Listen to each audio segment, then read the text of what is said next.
Hi everybody, this is Mrs. Lealuga and I'm here today to read the next chapter of A Boy Called Bat. So we are all anxiously waiting to find out what the baby animal is that Mom brought home, and we are going to hopefully find out in this chapter. So let's continue reading and we'll see. We are on chapter 5, which is called A Tiny Pink Nose. Mom set the box in the kitchen table. "Is it sleeping?" Bat asked, his voice a whisper. "Probably," Mom said. "Babies sleep most of the time." "What is it?" Janie asked. "Bat, do you want to open the lid?" Bat didn't answer. He was too excited. Very carefully, he lifted the lid of the box and peered inside. Janie stood behind him, breathing on his ear. "You're breathing on my ear," Bat said. Janie ignored him. "It's just a bunch of rags," she said. Mom walked around to the far side of the round table and reached into the box. She scooped up the pile of material and sat down. "Look." Bat watched as Mom shifted the towel in her arm. A nose peeped out, a tiny pink nose, and then two slanted closed eyes, a forehead covered in downy fuzz, little ears still curled tight against his head. Janie began, "Is that It's a kit," Bat said, enchanted by the tiny creature, wanting so badly to hold it. "A baby skunk." "Oh, Mom," Janie said, "I can't believe you brought home a skunk." "I had to," Mom said, rubbing the skunk's little forehead with her thumb. "He's an orphan." "Oh," breathed Janie. She leaned in closer, blocking Bat's view. "How old is he?" So there they are. Mom, Janie, Bat, and then the little skunk. "You're in my way," Bat said loudly, and he pushed Janie's arm to make room for himself.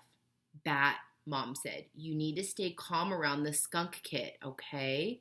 You don't want to scare him." Bat did not want to scare the skunk kit. He wanted to hold the skunk kit, maybe even feed and care for the skunk kit, but his sister was standing in his way. And a kit is a name for a baby animal. Certain baby animals are called kits. Just like a baby dog would be a puppy or a baby cat is a kitten, a baby skunk is called a kit. "Move, Janie," he hissed at her as quietly as he could hiss. "Why don't you both sit down?" Mom said. "I'll tell you all about him." Janie plopped down into the chair on Mom's right, so Bat went around to the other side and sat in the chair on her left.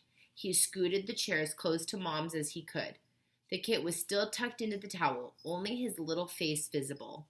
Eyes closed, he opened his mouth in a yawn, his tiny pink tongue arching out. Mom said, "Bat, do you remember when we smelled that skunk on the way to school this morning?" Bat did remember. They had smelled it just after they had pulled off their street, Plum Lane, and onto Anderson Road. He had smelled it, and Mom had smelled it too.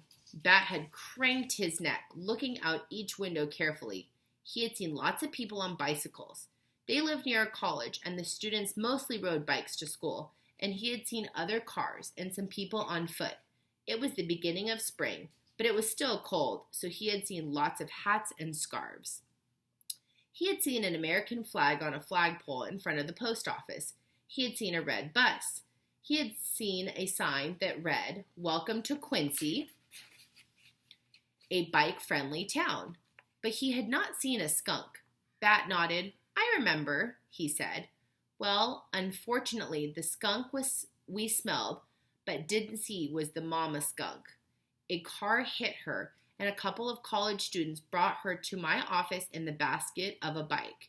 She was there waiting for me when I dropped you off at school, injured and very pregnant." "Is she okay?" Janie asked. "I wish I could say she is," Mom answered. "I wasn't able to save the mother or the other baby kits. Only this one lived. I was able to check the mother for diseases, though, and luckily she wasn't sick, which is a good sign the kit isn't sick either." "That's awesome," Bat said. "Bat," said Janie, loud and sharp. The kit twitched and shifted, scared by Janie's voice. "How can you say it's awesome? The mom died. The other babies died. Bat didn't mean that it was awesome that the other skunks had died. Of course that wasn't awesome. He had meant that it was awesome that this kit had lived.